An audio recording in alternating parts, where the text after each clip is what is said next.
Eu quero dizer que eu estou muito entusiasmado com a nossa campanha Espiritualidade Emocionalmente Saudável. Especialmente pelos temas que a gente tem trabalhado. Nós chegamos do lado de cada muralha, e a muralha ela é grande, ela é alta. Então a gente passou 2 semanas na muralha, né? Interessante que até o devocional está lá, quarta semana, parte 2.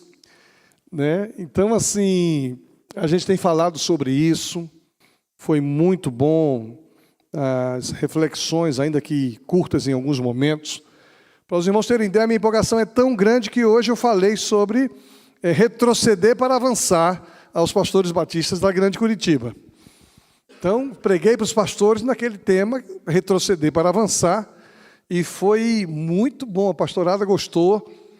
Então, hoje nós queremos fechar essa travessia pela muralha. E nada melhor do que a gente observar como é na vida de alguém que a muralha acontece. Interessante que Deus tem falado ao coração do povo. Domingo passado, terminando o culto, alguém me convidou para conversar, e esse alguém veio exatamente falar como foi importante ouvir esse sermão. Alguém que não é da nossa igreja, que nos visitava naquele dia, e ela disse: olha, pastor, que palavra maravilhosa, eu vim aqui porque eu preciso atravessar a muralha. E foi tão legal, porque, de alguma forma, ela estava magoada comigo, fazia alguns anos, mais de 15 anos, e ela veio, então, pedir perdão pela sua mágoa. E eu não sabia. Então, o tempo todo, muito gentil com ela, muito educado, melhor dizendo. E ela ficou chateada com uma atitude que eu precisei tomar, que ela se chateou. Mas o gostoso não foi isso. O gostoso foi saber que a palavra que Deus falou no coração dela naquele domingo à noite foi também fundamental para que ela pudesse atravessar a muralha. A pergunta é: você está do lado de cada muralha? Quais são as evidências de que existe uma muralha na tua frente? Vamos tentar ver aqui na história de alguém que a gente conhece, Jacó, uma vida antes da muralha, atravessando a muralha e se estabelecendo do lado de lá da muralha. Quando a gente olha para a vida de Jacó, e você conhece a vida de Jacó, todo mundo conhece a história dele, está lá em Gênesis capítulo 31, e eu quero exatamente que a gente tenha essa visão, antes da muralha, como era a vida de Jacó. Antes da muralha, Deus deseja que retrocedamos para avançar. Quando nós estamos do lado de cada muralha, Deus espera que a gente dê aquela retrocedida para a gente ultrapassar e virar e chegar do lado de lá. Por isso o capítulo 31, versículo de 1 a 3, diz assim: logo, porém, Jacó percebeu que os filhos de Labão estavam reclamando dele. Observe o clima do lado de cada muralha, reclamação. Reclamando dele. Aí tem a reclamação.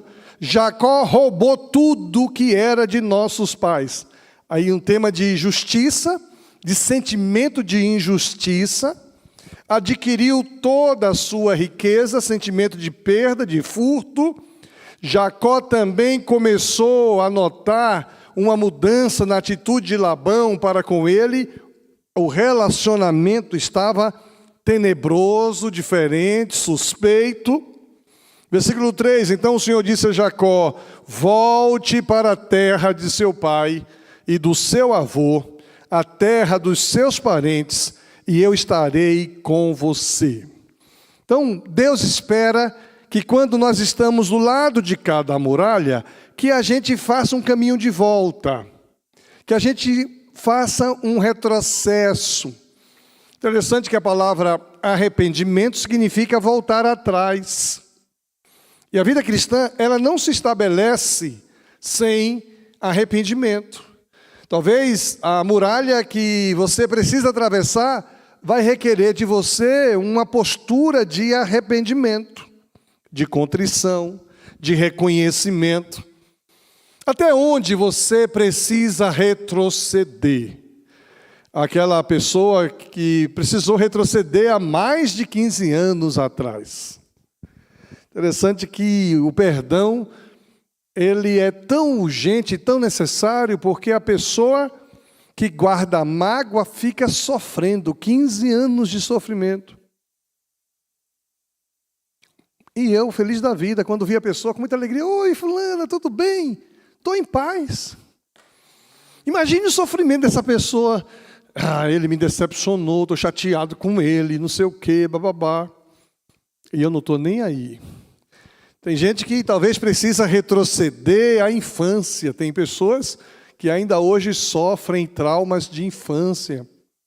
Uma experiência mal vivida na infância. Até onde você precisa retroceder? Se preciso for, retroceda. Porque Deus espera que a gente dê um passo atrás, retrocedamos para avançar. E na vida de José não foi diferente. Volta à terra dos seus pais, do seu avô, porque o clima aqui está insustentável. O clima aqui está difícil, está complicado. Segunda coisa que a vida de Jacó, dentro da temática que a gente tem trabalhado, atravessando a muralha, é preciso enfrentar as circunstâncias difíceis. O Jacó tinha algumas circunstâncias complicadas. Olha o que diz. Quando partiram, Labão estava em um lugar afastado, tosqueando suas ovelhas. Raquel roubou os ídolos da casa que pertencia ao seu pai e os levou consigo. Assim Jacó enganou Labão, o arameu, partindo sem avisá-lo de que ia embora. Aqui tem duas coisas que me chamam a atenção. Primeiro, a postura da mulher de Jacó. Ela roubou algo que não lhe pertencia. Segundo, dentro desse ponto ainda, ela rouba ídolos por quê? Porque ela queria continuar idolatrando. Interessante que na classe de novos membros tinha lá uma adolescente junior fazendo a classe e disse assim: pastor, o que é idolatria? Interessante, né? A gente fala assim, ela idolatrava aqueles ídolos do seu pai desde a sua infância. Estavam indo embora, indo de última hora, ela rouba os ídolos para continuar idolatrando. E o texto diz que Jacó enganou. Idolatria, roubo e engano. São circunstâncias complicadas. E Deus quer que nós encaremos essas circunstâncias. Deus espera que nós enfrentemos as dificuldades, muitas delas que a gente tem resistência em abrir mão. Algumas dificuldades que são pecados ou pecaminosas, que estão conosco, mas nós nos agarramos e a gente não quer abrir mão disso. Então é complicado para nós vivemos numa atmosfera difícil, complicada, mas a gente se agarra e não quer abrir mão disso. E aí a gente fica do lado de cada muralha, porque a gente não quer confrontação, não quer resolução, não quer transformação. Interessante que há uma poesia que diz assim: não adianta fugir, nem mentir para si mesmo. Uma poesia popular. Não adianta fugir, nem mentir para si mesmo. Eu vou ter que enfrentar determinadas realidades, momentos difíceis, para que eu consiga força e vigor e atravessar a muralha da minha vida. Uma terceira coisa na vida de Jacó que me chama a atenção, que tem a ver com a temática que nós estamos trabalhando, é que atravessando a muralha precisamos fazer concertos. Precisamos fazer alguns acordos, precisamos fazer alguns combinados. O texto diz que Labão alcançou, enquanto Jacó estava acampado na região montanhosa de Gileade, e armou o seu acampamento ali perto. Depois diz: o que você fez? Perguntou Labão. Como ousou me enganar e levar minhas filhas embora? como se fossem prisioneiras de guerra. Por que fugiu em segredo? Por que me enganou? E por que não avisou que desejava partir? Olha, interessante uma coisa, eu lhe teria dado uma festa de despedida. A falta de coragem, até mesmo porque a postura dele era uma postura de enganação, a falta de coragem de encarar situações difíceis, perdeu uma celebração. É como alguém que sai magoado e poderia ter sido um momento tão gostoso. Às vezes na igreja tem gente que sai magoada na igreja. Magoada com o pastor, magoada com o irmão, magoada com alguém. E aí ninguém sabe, fulano simplesmente desapareceu. E se viesse dizer assim, estou magoada, por isso estou indo embora. Aí nós faríamos uma festa. Não porque a pessoa vai embora, mas faríamos uma festa no sentido de ajustar, de consertar. Poxa, me perdoe, eu nem imaginava que tinha te magoado tanto, te ferido tanto, te machucado tanto. E aí, muitas vezes, a gente celebra o conserto que é feito. Eu lhe teria dado uma festa de despedida com canções e música, ao som de tamborins e harpas. Por que não me deixou beijar minhas filhas e meus netos e me despedir deles? Por que aqui do lado de cada muralha você não quer enfrentar situações a ponto de causar dor, separação? Eu estou olhando agora numa perspectiva de avô. Né? Alguém diz assim, o senhor tem às vezes perspectiva de pai, o senhor olha para a gente como um pai olha para o filho. Dessa vez agora eu estou olhando numa perspectiva de avô. Imagine se Mateus e Dara saem sem me deixar dar um beijo na Laura. Ana, você não sabe o que é isso. Se isso acontecesse, ia ser uma facada no meu peito. Muito obrigado. O pastor Nildo está dizendo que eu não sou igual Labão. Me consolou bastante. Mas Labão sente, por que eu não pude dar um beijo no meu neto? Porque eu não pude despedir dele. Você agiu de forma extremamente tola. Agora, Labão era muito esperto na perspectiva de se aproveitar de situações. Né? A gente conhece a história de Labão, ele engana Jacó. Depois ele tenta amenizar o problema entre Jacó e seus filhos, criando um trabalho pesado e forçado sobre Jacó. E esse clima que estava do lado de cá, que precisava ser confrontado, enfrentado, superado, esse clima precisa ser agora ajustado. Olha o que diz aqui o versículo 31. Jacó respondeu: fugi porque tive medo. Pensei que o Senhor tiraria as suas filhas de mim à força. Interessante que quando a gente olha o texto, eu fiz questão de grifar, há aqui no texto um concerto. Há aqui no texto um concerto que é feito quando eles constroem um marco. E o texto bíblico diz que eles fizeram um acordo, e aquele acordo se recebeu o primeiro nome de Gileade, que significa monte de pedras do testemunho. Esse mesmo concerto, depois em um outro versículo, é chamado de Mispá, significa torre de vigia. E por fim, nós vamos ver que esse mesmo concerto, esse mesmo acordo, recebe o nome de 2 acampamentos. E aqui há um acordo, depois desse sentimento de luta, de acerto de contas. Por que você fez isso?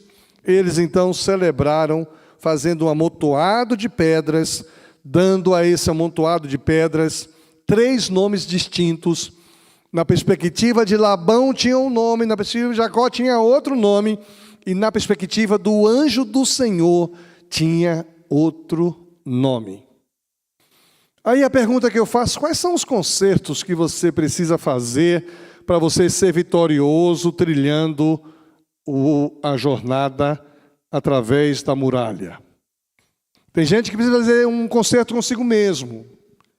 Tem gente que precisa fazer um concerto com o seu cônjuge, com a sua família. Tem gente que precisa fazer um concerto com a igreja, com Deus. Tem gente que precisa fazer um concerto no trabalho.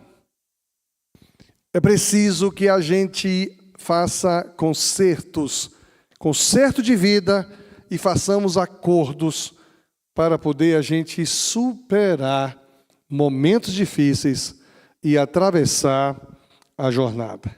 É aquele sentimento tão ruim que muitas vezes quem perde alguém carrega consigo, né? Quem perde alguém e tinha algo que não tinha sido consertado, ajustado, se arrepende. Se eu soubesse, eu não teria falado isso, não teria feito aquilo. Se eu soubesse, eu teria feito isso, eu teria falado aquilo. E a gente que lida com essa dor de perda, de sofrimento, algumas muralhas se levantam aqui, porque eu não tive oportunidade de falar para alguém o que eu precisava falar. Alguém, certa vez, depois de uma mensagem parecida com essa, terminou o culto, me chamou ali e disse: pastor, eu tenho um problema, porque fulano morreu e eu não consegui dizer que perdoava e não consegui pedir perdão, e isso me incomoda. Como é que eu resolvo isso? Falei: ore a Deus, confesse a Deus. E se isso não for suficiente, vai lá onde o sepulcro, ou no sepultamento, no lugar onde foi enterrado esse alguém, e verbalize. Fulano, eu sei que você não está aqui, mas eu preciso dizer para você que eu perdoo. E eu preciso dizer, me perdoe. Porque esses concertos, eles podem ajustar determinadas caminhadas, determinadas vitórias sobre a muralha. Quais concertos você precisa fazer? Talvez você tenha que retroceder, talvez você tenha que voltar atrás, talvez você tenha que tratar situações que não são gostosas, mas lá na frente você vai dizer assim: olha, eu consertei. Aquela pessoa que eu atendi vai poder dizer em qualquer lugar do mundo: eu consertei com Ilquias. E não há nada entre nós, porque o conserto foi feito. Quarta coisa, atravessando a muralha, precisamos enfrentar os nossos medos. Dificilmente nós admitimos que temos medo. Tem muita gente que tem medo, e medo de quê? Quais são os seus medos? Interessante que aqui, nesse texto de Gênesis 32, versículo 7, quando ouviu a notícia, Jacó ficou não com medo. Jacó, que era espertalhão, que era um cara que enfrentava uma série de situações, ficou apavorado. Quando ele soube que o irmão dele estava vindo com 400 homens, é um exército, 400 homens vindo ao seu encontro, ele ficou apavorado, decidiu em 2 grupos, dividiu em 2 grupos sua família, seus servos e também os rebanhos, os bois e os camelos, pois pensou: se Esaú encontrar um dos grupos e atacá-lo, talvez o outro consiga escapar. Há aqui aquela artimanha muito característica de Jacó. Alguns de nós temos algumas artimanhas muito características de nós mesmos. São instrumentos de defesa, mecanismos de defesa. Quando a gente fica acuado, quando a gente fica na defensiva, a gente tem o nosso mecanismo de defesa. Ele cria aqui uma artimanha, ele divide o seu rebanho, sua família, em 2 grupos e coloca em risco. Olha a mentalidade doentia de um cabra desse. Com medo, ele expõe pessoas. Com medo, ele expõe pessoas que ele amava, que ele tinha responsabilidade de proteger. O medo faz com que a gente faça coisas que não deveríamos fazer. E ele chega a ponto de pensar nesta versão aqui, que se atacar um grupo, o outro passa. É aquele princípio da ética, o mal menor. O mal menor, a gente estuda isso no seminário. Quando chega nessa matéria, o mal menor mexe com a gente, porque o cristianismo não tem esse negócio de mal menor, que a ética estabelece. Qual seria o mal menor? O mal menor seria ele sair na frente e encarar ele, o seu irmão Esaú. Esaú, poupe minha família, eles não têm nada a ver comigo. Vamos resolver aqui, eu e você. É comigo o seu problema? Mas o medo faz com que essa percepção, essa compreensão não aconteça. E isso é apenas um exemplo para mostrar que estamos no meio da muralha, vamos ter medo. Medo de cair, medo de virar o pé, medo de não aguentar descer, medo do vento. Eu subi em um morro enorme na Chapada Diamantina, não sei quantos metros acima do nível do mar. E lá em cima aquele frio, aquele vento. E eu, quando era mais jovem, era aventureiro, então não tinha medo de coisa. E quando eu estou chegando perto aqui de onde a pedra termina, o pessoal já chega, você não pode se aproximar daqui não, porque é perigoso. Mas está tudo tranquilo, senão aqui de vez em quando vem um vento. E quando esse vento vem, desequilibra a gente. Quando a gente está atravessando a muralha, a gente precisa enfrentar nossos medos, e eles sempre existirão. Quais são os medos que têm atrapalhado você de atravessar a muralha e viver esse tempo que Deus tem para você? Deus espera que enfrentemos nossos medos. Olhando para a vida de Jacó, e ele está agora já atravessando a muralha, precisamos reconhecer a necessidade da ajuda do Senhor. Interessante que ninguém consegue atravessar a muralha, a jornada da sua vida cristã, atravessando a muralha, sem a ajuda do Senhor. Sem mim, disse Jesus, sem mim é impossível. Sem mim nada podeis fazer. Eu preciso admitir a ajuda do Senhor. Tem muitas coisas que a gente sabe fazer, tem muitos momentos que a gente precisa viver. Algumas coisas a gente já fez mais de uma vez, algumas coisas a gente já fez várias vezes. Mas mesmo assim, precisamos que Jesus venha conosco. Todo culto que eu vou pregar, eu convido Jesus a vir conosco. Eu acho que todo mundo que dirige o louvor, da mesma forma. Jesus, vem com a gente, porque a gente precisa da ajuda do Senhor. Você que nos acompanha em casa está recebendo um sinal maravilhoso, bonito, mas o pessoal da transmissão pede ajuda do Senhor. Quando a gente precisa atravessar a muralha daquilo que tem atrapalhado de vivermos o que Deus quer que nós vivamos, nós não vamos conseguir sozinho. Olha o que diz o texto. Então Jacó orou, invocou ao Senhor. Ó Deus de meu avô Abraão, Deus de meu pai Isaque, ó Senhor, tu me disseste, volta para a sua terra natal, para os seus parentes. O Senhor prometeu, tratarei bem de você. Eu não sou digno de toda a bondade e fidelidade que tens mostrado a mim, teu servo. Quando saí de casa e atravessei o rio Jordão, não possuía nada além de um cajado. Agora minha família e meus servos formam 2 caravanas. Por favor, salva-me do meu irmão Esaú. Estou com medo de que ele venha atacar tanto a mim quanto a minha mulher e os meus filhos. Parece que quando a gente invoca ao Senhor, há uma transformação. Aquela estratégia de expor parte da sua família, parte do seu rebanho, é mudada quando ele invoca o Senhor, quando ele convida o Senhor para participar desse tempo, ele começa a pedir em Deus direção: salva-me do meu irmão. E ele diz para Deus: eu estou com medo. Tem muita gente que está com medo, mas não diz para Deus: eu estou com medo. E a Bíblia vai dizendo que o verdadeiro amor lança fora todo medo.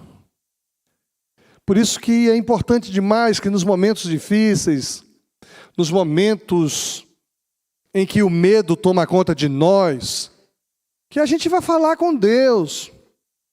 No momento em que nós nos sentimos ameaçados, que a gente vá falar com Deus antes de criarmos os nossos subterfúgios, as nossas iniciativas humanas para solucionar situações.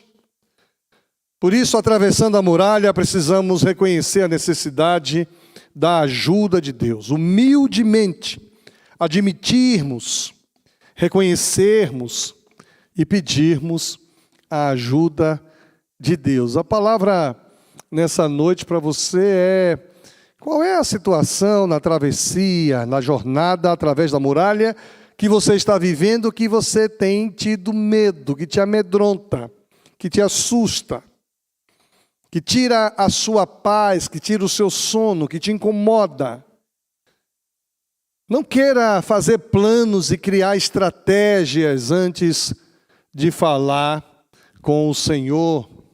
Sexta coisa que a vida de José me ensina é que do outro lado da muralha, deixe-se transformar pelo toque quebrantador do Senhor. Essa é uma passagem que eu amo. Uma das primeiras mensagens que eu preguei ainda adolescente, Quando eu era adolescente, eu queria ser pregador. E uma das primeiras mensagens que eu preparei foi em cima desse texto. Jacó atravessa o vale de Jaboque. Conheço de cor esse texto. E eu achava interessante como a luta que Jacó teve com Deus e a maneira com que Deus tratou Jacó. Acho bonito quando Jacó diz assim: qual é o seu nome? E ele diz: meu nome é enganador, usurpador, enrolão. Ele é obrigado a olhar para dentro de si. E o anjo do Senhor não fala nada, simplesmente dá-lhe um golpe na coxa. Dá uma voadora, Dá uma cacetada. Gabi, dá uma cacetada, uma voadora, quebra a perna do sujeito. E aí é que ele fala. Ele não fala antes, ele fala depois. Depois de quebrar, e a gente estudou domingo passado sobre o quebrantamento do outro lado da muralha.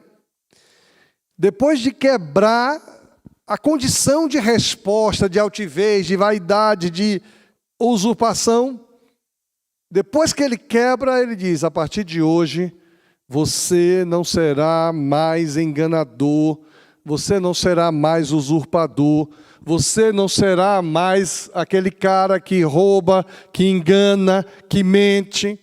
A partir de agora você vai ser aquele que luta com Deus. Seu nome vai ser Israel. Do outro lado da muralha, nós precisamos experimentar o toque divino em nossa vida e experimentar o quebrantamento que só Deus pode dar, só Deus pode fazer. E aqui no versículo 24 diz assim: com isso Jacó ficou sozinho no acampamento, veio então um homem e lutou com ele até o amanhecer. Esse homem aqui, essa versão que eu estou usando é um homem, outra versão diz que veio um anjo. E quando a gente estuda teologia no Antigo Testamento, a ideia de anjo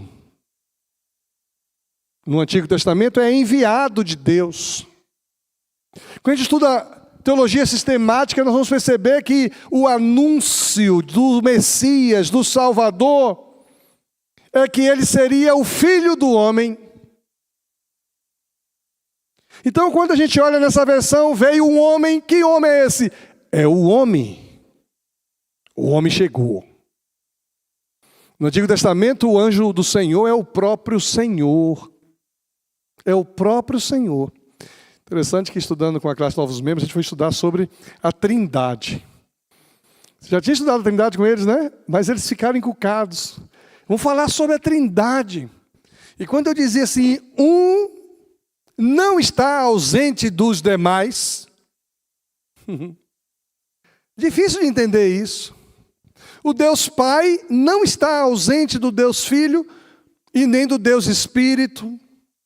O Deus Filho não está ausente do Deus Pai, nem do Deus Espírito.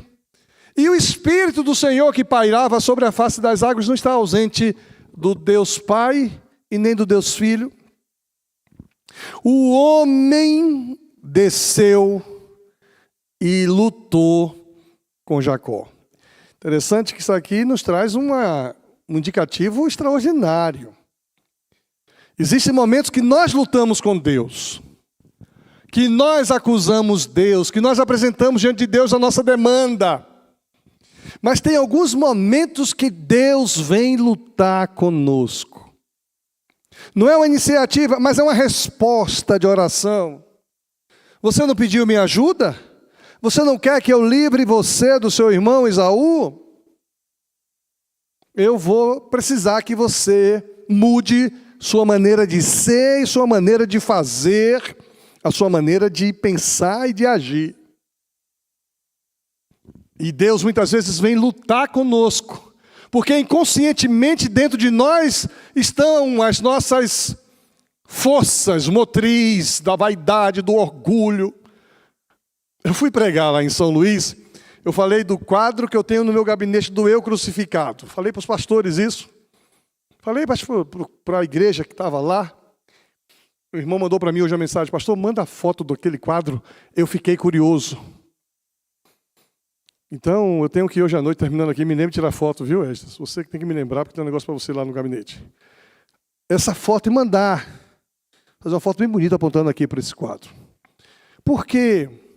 Porque eu preciso sempre me lembrar que o meu eu precisa ser crucificado, porque se eu não permitir tomar a minha cruz e crucificar o meu eu me perdi. Eu me perdi. Deus luta comigo. Porque tem algumas coisas que eu não quero abrir mão, tem algumas coisas que eu não quero me entregar, que eu não quero me render. Deus vem e luta com Jacó até o amanhecer. Quando o homem viu que não poderia vencer, tocou a articulação do quadril de Jacó e a deslocou. Mas não foi um deslocar simples assim. O homem disse: deixe-me ir, pois está amanhecendo. Jacó, porém, respondeu: não o deixarei ir enquanto não me abençoares. Interessante que agora é um outro Jacó que começa a falar: é tão bom ter o Senhor comigo, ainda que seja para me confrontar. Sabe aquela confrontação que nos faz bem? Um dia eu precisei confrontar uma pessoa pensando que ela iria negar o que fez. E eu disse: fulano, eu quero saber se você fez isso, isso e isso. Disse: pastor, que bênção esse momento, como eu pedi a Deus para me libertar disso. Eu fiz, pastor, isso, isso e isso. A pessoa se sentiu liberta. Jacó se agarra com o homem, o anjo do Senhor, o enviado do Senhor, com o próprio Senhor, e diz: olha, não vou te deixar ir antes que você me abençoe. Aí Jesus, aí o Senhor, né? Senhor, o texto fala de Senhor. O pastor Gusto diz: não está dizendo que é Jesus aí, é o Senhor. Sim, mas o Senhor não é o Senhor Deus? Pois é, mas o texto não diz que é Jesus. Então o Senhor, né, disse: qual o seu nome? Eu já disse essa parte. Seu nome não será mais Jacó.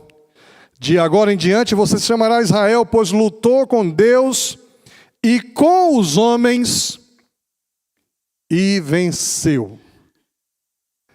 Veja, ele lutou com homens, mas agora o veredito não é porque ele venceu, ele não venceu porque lutou com homens, ele venceu porque lutou com o enviado de Deus e com os homens.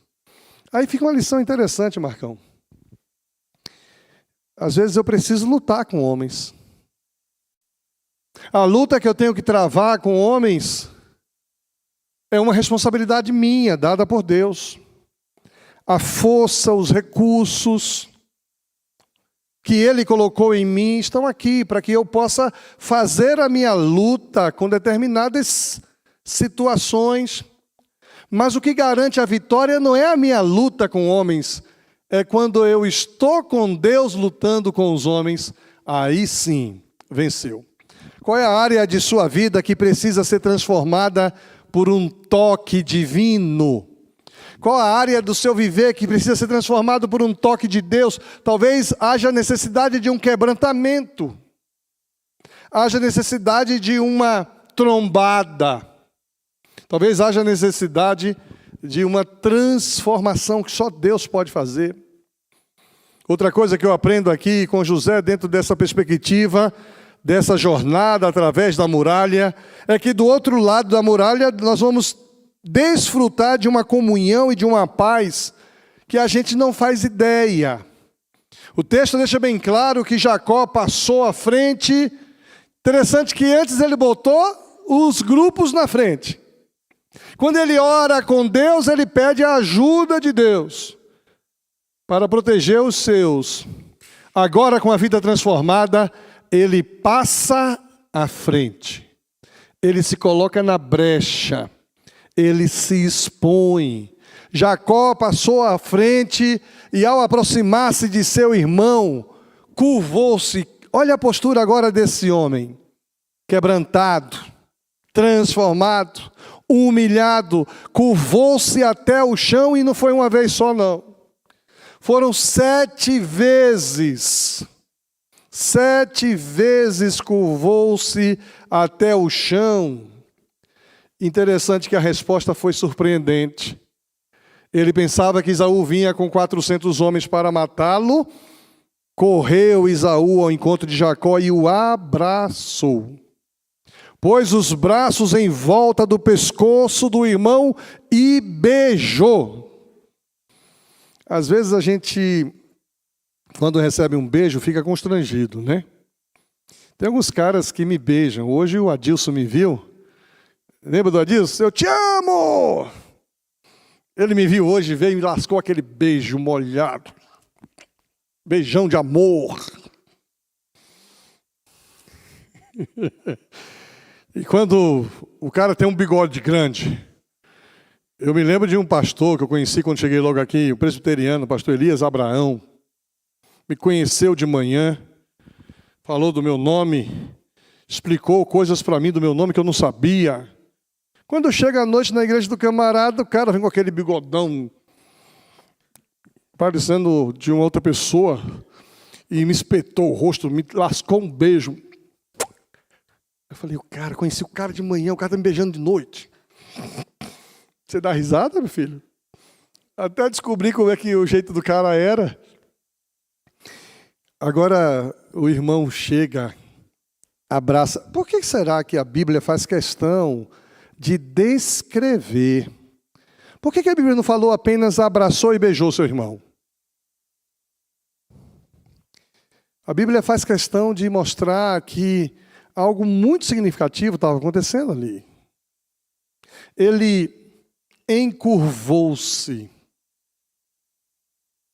Ele encontrou, abraçou, colocou os braços no pescoço e beijou.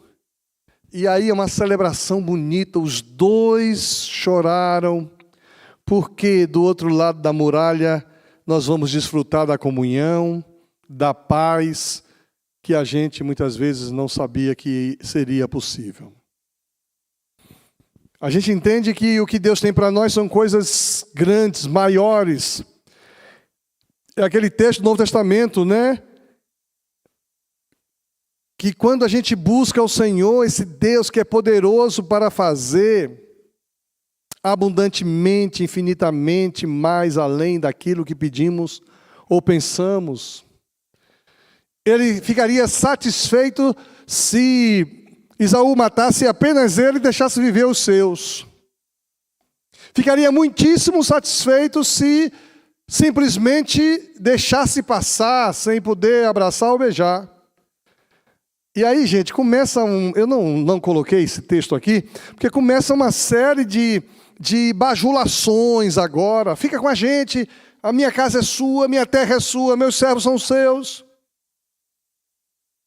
Porque depois da muralha, nós vamos precisar viver a vida com conquistas que nunca antes foram experimentadas.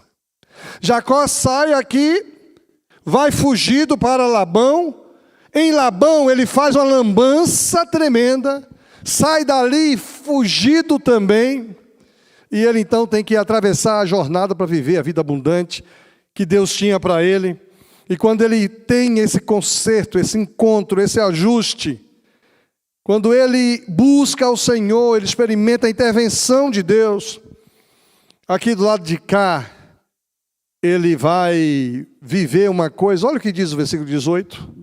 Depois de percorrer todo o caminho, desde Padã Arã, Jacó chegou em segurança à cidade de Siquém, na terra de Canaã, e acampou em seus arredores. Jacó comprou da família de Amor, pai de Siquém, o terreno onde estava acampado, por 100 peças de prata. Ali construiu um altar e o chamou de El-Elohe Israel. Interessante que agora começa uma nova rotina. Uma nova rotina que vai marcar a história dessa nação de Israel. Há alguns anos acontecem situações complicadíssimas. A nação de Israel é levada no cativeiro. A nação de Israel vive anos de fartura no Egito. Enfrenta alguns anos de humilhação, de tortura. Depois experimenta a libertação. E antes de experimentar a libertação, a gente conhece a história do filho de Jacó. Pregamos sobre isso domingo passado. Qual é o nome dele? José. E a gente viu que José, quando morreu, foi sepultado aonde? Ele é sepultado exatamente aqui. Ele vem ser sepultado em Siquém, no terreno em que o seu pai Jacó comprou, quando teve sua vida transformada pela jornada através da muralha. Gente, eu achei brilhante esse negócio. Mais de 400 anos. E a Bíblia faz questão de dizer que José foi sepultado no terreno que o seu pai comprou. O que eu quero dizer com isso é que a gente tem esse desafio. Nós temos o desafio de atravessar a jornada da nossa vida, enfrentar as muralhas duras, difíceis que estão sobre nós. Para isso vamos precisar retroceder, vamos precisar enfrentar circunstâncias difíceis, vamos precisar fazer acertos e consertos, vamos precisar enfrentar nossos medos, vamos precisar reconhecer a necessidade da ajuda de Deus, porque sozinho nós não conseguimos. Nós vamos experimentar a transformação de Deus através do toque do Senhor em áreas que vão gerar quebrantamento em nosso viver. Nós vamos desfrutar de comunhão e paz com quem nós amamos e vamos experimentar coisas que nunca antes experimentamos. A grande questão é, você quer ficar aonde? Qual a sua posição na muralha? Você quer continuar do lado de cá da muralha, do lado da confusão, do lado da insatisfação, do lado da frustração? Talvez você já tenha decidido que não vai ficar do lado de cá, você já está em cima da muralha, mas aqui em cima tem coisas que precisam ser confrontadas, tratadas, acertadas, consertadas. Porque do lado de lá da muralha tem coisa boa esperando você. Que esse capítulo, que estas 2 semanas, possam ser decisivas para alguém que estava do lado de cá da muralha, ou para alguém que já está em cima da muralha. Você precisa vencer do lado de lá, porque do lado de lá o Senhor está conosco. Deus está conosco, e Ele está conosco eternamente.